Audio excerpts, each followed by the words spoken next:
ඔයාගේ වාහනේ විකුණ ගන්නකම් අසහනෙන්ද? ඔයාට වාහනයක් ගන්නකම් අසහනෙන්ද? මෙන්න හොඳම තෝතැන්න රියා අසහනේ YouTube channel එක අදම subscribe කරන්න. අද මම කතා කරන්න යන්නේ Toyota Passo කාර් එකක් පිළිබඳවයි. මේක second hand කාර් එකක් වෙනවා. මේක නිෂ්පාදනය කරලා තියෙන්නේ 2008 වර්ෂයේ. මේක automatic transmission කාර් එකක් වන අතර මේ එන්ජින් ධාරිතාවය සටහන් කරලා තියෙන්නේ 900 cc. මේක පෙට්‍රල් කාර් එකක් වෙනවා. මේ වන විටත් මේ කාර් එක කිලෝමීටර් 1,10,000ක් පමණ ධාවනය කරලා තියෙනවා. මේ විකුණුම්කරු විසින් සඳහන් කරන ආකාරයට මේ විකුණුම් මිල ලෙස දක්වා තිබෙන්නේ 36ක්.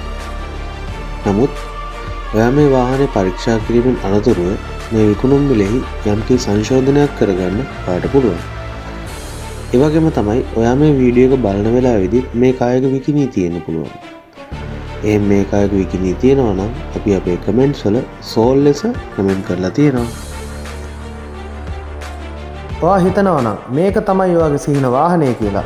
මේ වීඩියෝ එකේ තියෙනවා මේ වාහනේ ඕනර්ගේ contact number එක. අදම කතා කරලා එතම ගිහින් බලන්න.